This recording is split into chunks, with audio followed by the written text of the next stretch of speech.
नमस्कार। कोरोना संकट की जैसे महामारी के बीच उत्तर प्रदेश में चुनावी माहौल जारी है।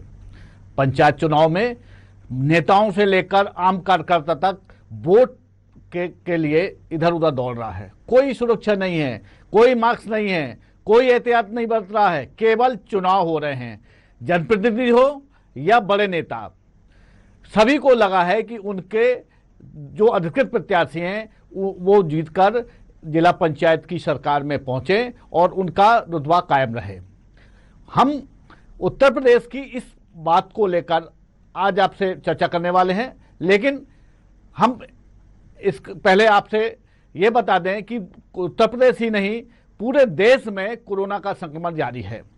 कोरोना संक्रमण की दूसरी लहर के बीच उत्तर प्रदेश में त्रिस्तरीय पंचायत चुनाव के पहले चरण में आज 18 जिलों में मतदान है। सुबह 7 बजे से मतदान की प्रक्रिया जारी है। वहां पर ये देख रहे हैं आप पूरा, जो शाम 6 बजे तक चलेगा। मतदान प्रक्रिया के लिए 18 जिलों में इनका 176 केंद्र बनाए गए हैं, जहां 3,16,46,162 मतदाताओं को सरकार के लिए अपने मताधिकार का प्रयोग करना है। चुनाव में 2,90,012 उम्मीदवार मैदान में हैं। आपको बता दें कि यूपी में पंचायत चुनाव 4 चरणों में होना है, जिसका परिणाम 4 मई को आएगा। कोरोना खतरे के बीच प्रत्याशियों के लिए परीक्षा तो है ही, राज्य निर्वाचन आयोग के लिए भी चुनौती है। हालांकि आयोग ने दावा किया है कि मतदान के दौरान कोविड-19 प्रोटोकॉल का पालन किया जाएगा। कोरोना संक्रमित लोगों को पीपीई किट पहनकर वोट डालने की छूट है।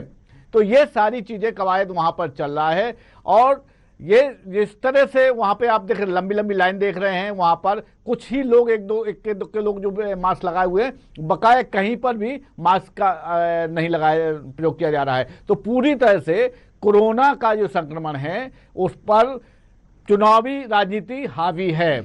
हम इसी पर चर्चा करेंगे। आज हमारे साथ स्टूडियो में मौजूद हैं वरिष्ठ पत्रकार हैं प्रदीप तिवारी जी, और हमारे साथ जुड़े हैं उत्तर प्रदेश से जुड़े हैं भारतीय कांग्रेस के पूर्व महासचिव मनोज द्विवेदी जी हैं, और भारतीय जनता पार्टी किसान मोर्चा के विशेष आमंत्रित सदस्य मनोज द्विवेदी जी हमारे साथ हैं। तीनों मेहमानों का स्वागत है। प्रदीप जी, उत्तर प्रदेश में आपने अभी देखा है किस तरह से लंबी लंबी लाइनें लगी हुई हैं, किस तरह से लोग मास्क का उपयोग नहीं कर रहे हैं, सारी स्थितियां हैं। आपका क्या मानना है, क्या कोरोना संकट में ये चुनाव उचित है?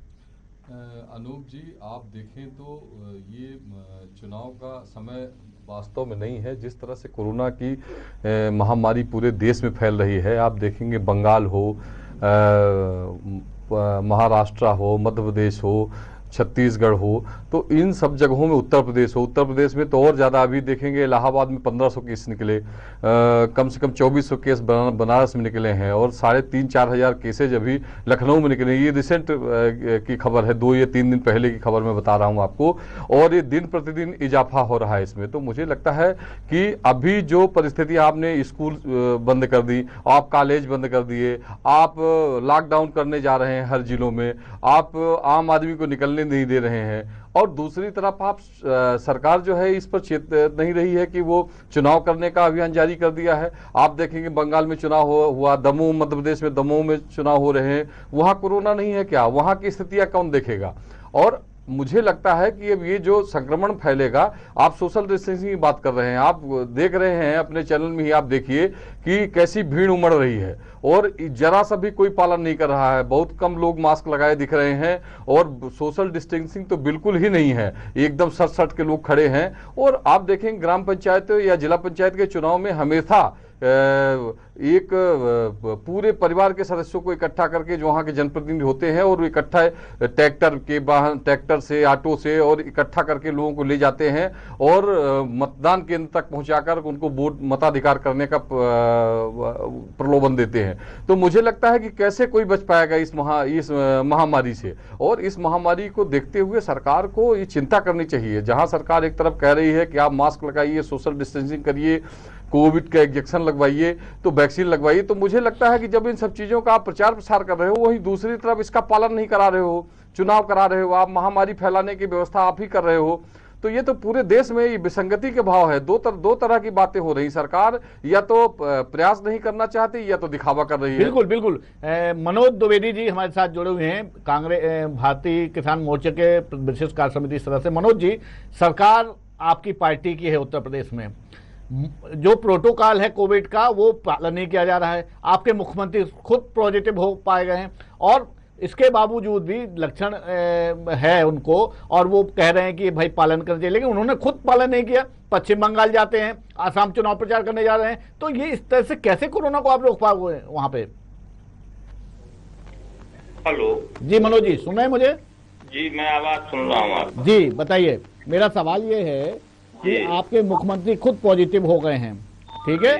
अगर वो जो नेता है, जो आपका मुखिया है, सरकार का मुखिया है, वो जो बात कहता है उसका पालन उसकी प्रजा करती है, रियायत करती है, लेकिन मुख्यमंत्री ने खुद ही लापरवाही की। मुख्यमंत्री खुद पश्चिम बंगाल गए, आसाम गए, उसके बाद उन्होंने प्रोटोकॉल जो होता है कोविड का उसका पालन नहीं किया। आपका मेरा ये कहना है कि जब मुख्यमंत्री ही कोविड पॉजिटिव हो गए हैं तो जनता कैसे प्रोटोकॉल का पालन कर पाएगी?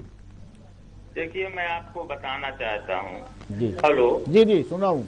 मेरी आवाज आ रही है? बिल्कुल आ रही है, आप बताइए बताइए। जी, मैं आपको बताना चाहता हूँ, यूपी के जो चुनाव हुए हैं उसमें माननीय हाई कोर्ट के आदेशानुसार चुनाव हो रहे हैं जी।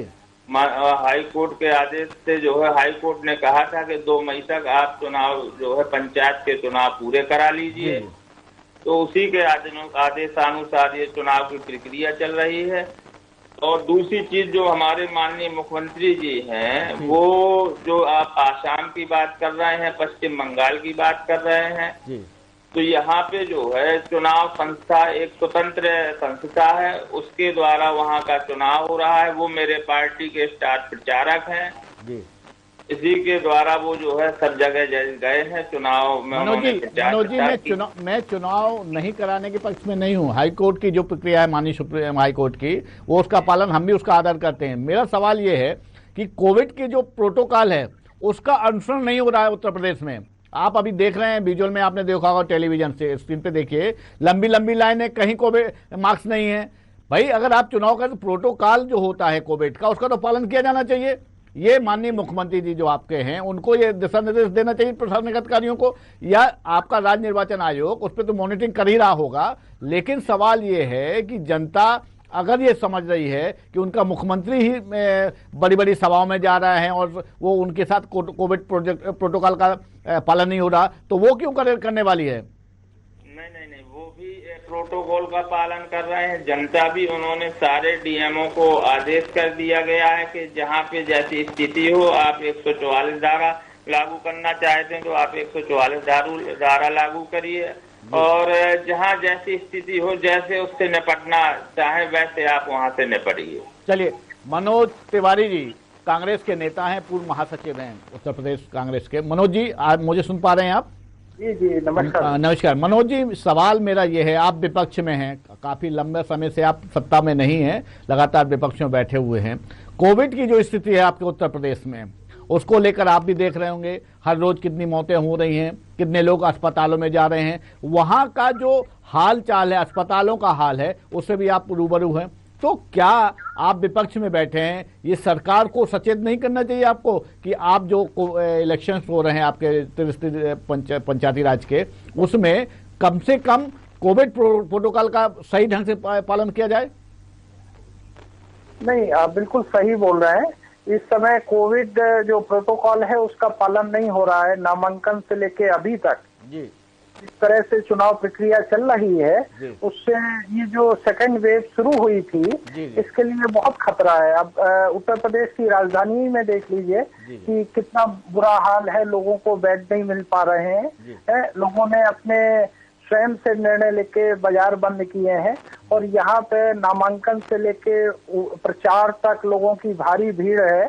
और इस जो हाईकोर्ट का एक निर्णय था वो सामान्य स्थिति पे था, और वर्तमान जो स्थिति है वो कोविड की जो सेकंड वेव आई है, जिसमें शासन ने कोई तैयारी नहीं की। और आप देखिए कि प्रदेश के मुख्यमंत्री और अपर मुख्य सचिव और सीनियर अधिकारी और हाई कोर्ट के वकील कितने भारी मात्रा में लोग संक्रमित हो गए हैं, उसके बाद भी हम लोग सचेत नहीं हो पा रहे हैं। तो सेकेंड वेव का जो वो आया है हिंदुस्तान में, और यूपी जो दूसरे स्थान पे है महाराष्ट्र के बाद, तो कहीं ना कहीं हम लोगों शासन की चूक हुई है, जिस कारण ये सेकेंड वेव आई है। अमेरिका में जो 28 दिन में डबल हो रहा था, यहाँ हिंदुस्तान में 11 दिन में डबल हो रहा है। तो स्थिति तो बहुत खतरनाक है और इसको गंभीरता से लेनी चाहिए। केवल प्रचार प्रसार से नहीं, मतलब हॉस्पिटल में और मरीजों के साथ जो व्यवहार होना चाहिए, दवाओं की उपलब्धता, डॉक्टर की उपलब्धता, ये बहुत आवश्यक है। मनोज जी, मैं आप ही सवाल कर रहा हूँ, आप विपक्ष में हैं। आज ये जो स्थितियां हैं, जो परिस्थितियां हैं पूरे उत्तर प्रदेश ने पूरे हिंदुस्तान में, विपक्ष में होने के बावजूद हैं आप, लेकिन क्या आपका दायित्व नहीं होता, आपके दल के लोगों का दायित्व नहीं होता कि राजनीति से इतर हटके इतर आप सरकार के साथ खड़े हों, लोगों को जागरूक करें, लोगों को बताएं कि साहब आप जो लंबी लंबी लाइन आप देख रहे हैं स्क्रीन पे, ये लाइन उसमें कम से कम एक डिस्टेंसिंग पास आउट करें। प्रधानमंत्री जी कहते हैं 2 गज जरूरी, 2 गज दूरी जरूरी है, ये बता रहे हैं, और आपके मुख्यमंत्री जी भी कहते हैं, लेकिन उसका पालन चुनाव में नहीं हुआ। तो कम से कम आपके जो बूथ में लड़के बैठते हैं या आप बैठे होंगे, उनको कम से कम ये तो कहना चाहिए कि भैया मतदाताओं से भी आप थोड़ा डिस्टेंस करें। प्रशासन को सचेत करना चाहिए कि साहब आप कम से कम डिस्टेंस बना कर दें, तो ये संक्रमण कम से कम घरों तक तो ना पहुंचे।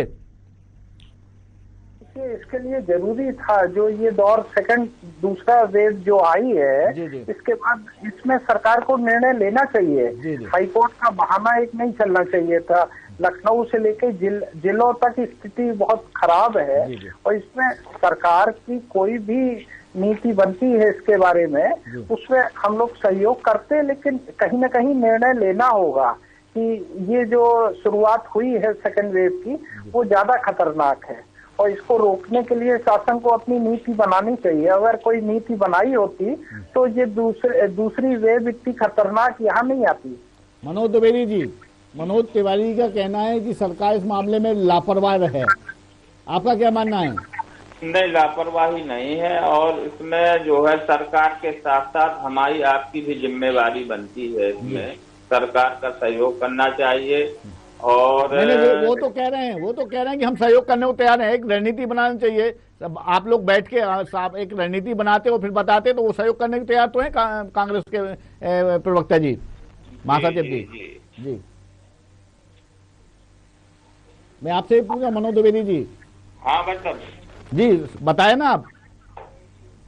मेरा सवाल ये है कि सरकार पर आप हैं, सरकार की कुर्सी पर आप काबिज हैं, तो कम से कम एक पहल करना चाहिए, सभी दलों को एक साथ बैठना चाहिए और बैठ के एक रणनीति बनाना चाहिए कि कम से कम ये चुनाव को किस तरह से चुनाव में का संक्रमण घर तक ना पहुंचे। इसमें देखिए, अभी जो योगी जी हैं उन्होंने 50 करोड़ रुपए का बजट प्रदेश सरकार में की कोविड के लिए रखा है जी। वैक्सीनेशन के लिए ही उन्होंने 50 करोड़ का बजट रखा है।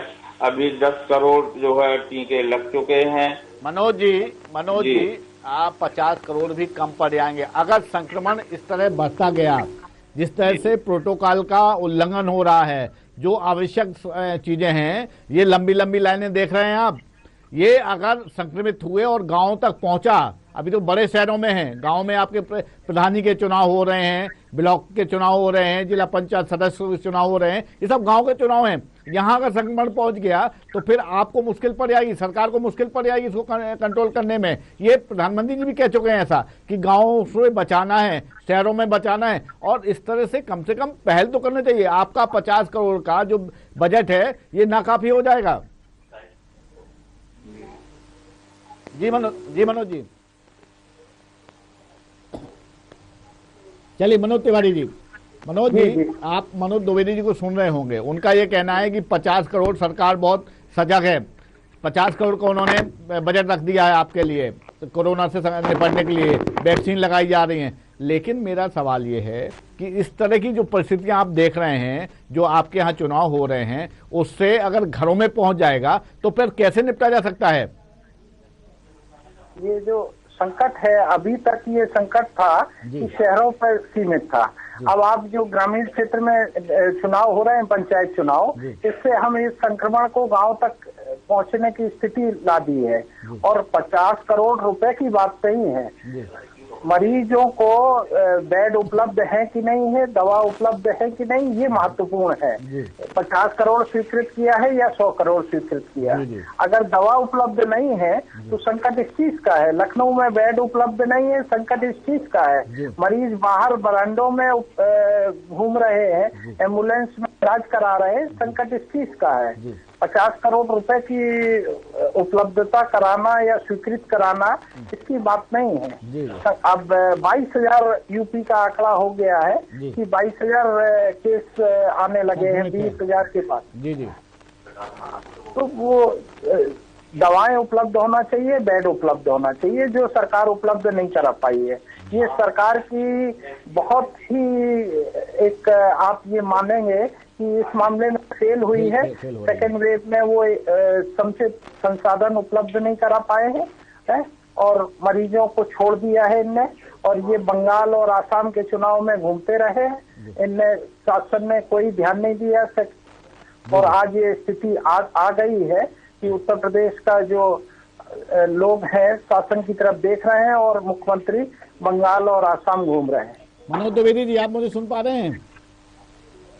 मनोज जी, प्रदीप जी, आपने मनोज तिवारी जी को सुना। उनका ये कहना है कि सेकंड फेज को लेकर सरकार सजग नहीं थी, पूरी तरह से फेल हो रही है। और 50 करोड़ का जो अगर बजट उन्होंने उपलब्ध कराया है तो फिर बेड क्यों नहीं मिल रहे हैं, ऑक्सीजन क्यों नहीं मिल रही है, मेडिसिन क्यों नहीं मिल रही है? इस संबंध में ये जो उत्तर प्रदेश की सरकार है, ये क्या कहीं ना कहीं चुनाव को देखते हुए कहीं ना कहीं लापरवाही कर रही है क्या?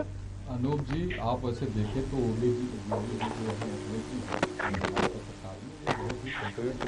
विचारधारा के व्यक्ति हैं और मुझे लगता है कि उन्होंने प्रयास ये किया है कि सरकारी जो अस्पतालों में है उसमें जो बेड हो उपलब्ध हो और ऑक्सीजन की व्यवस्था कराई जाए। पर कहीं ना कहीं मॉनिटरिंग की कमी रही। स्वास्थ्य मंत्री अच्छे से नहीं मॉनिटरिंग कर पा रहे हैं, मंत्रियों का दौरा अच्छे से नहीं हो पा रहा है जिलों में। और ये जो चुनाव है, पंचायती चुनाव हुआ है, इससे संक्रमण फैलने की सबसे ज्यादा अंदेशा ग्रामीण क्षेत्रों में है। और आप देखेंगे उत्तर प्रदेश के जो जिले हैं वो बृहद रूप से है, वहाँ की आबादी बहुत ज्यादा है, चाहे वो बनारस की हो, चाहे इलाहाबाद हो, चाहे सोनभद्र हो, चाहे लखनऊ हो, मिर्जापुर हो, कानपुर हो, यहाँ बृहद रूप से लोग निवास कर रहे हैं, चाहे ग्रामीण स्तर पे हो चाहे शहरी स्तर पे हो। और आप देखेंगे हॉस्पिटल तो वहाँ प्राइवेट बहुत सारे हैं, लेकिन ऑक्सीजन की कमी के कारण, अगर बेड उपलब्ध भी है तो ऑक्सीजन की कमी के कारण वो मरीजों को, अब कोविड के मरीजों को अपने यहाँ एडमिट नहीं कर पा रहे हैं। कारण ये है कि अगर ऑक्सीजन नहीं दे पाएंगे और मरीज की स्थिति गंभीर हो जाती है तो उन परिस्थितियों में डॉक्टर कभी जवाब नहीं दे पाते लोगों को, उनके परिजनों को, और उस समय डॉक्टर और परिजनों के बीच में विवाद हो जाता है दवाइयों को लेके।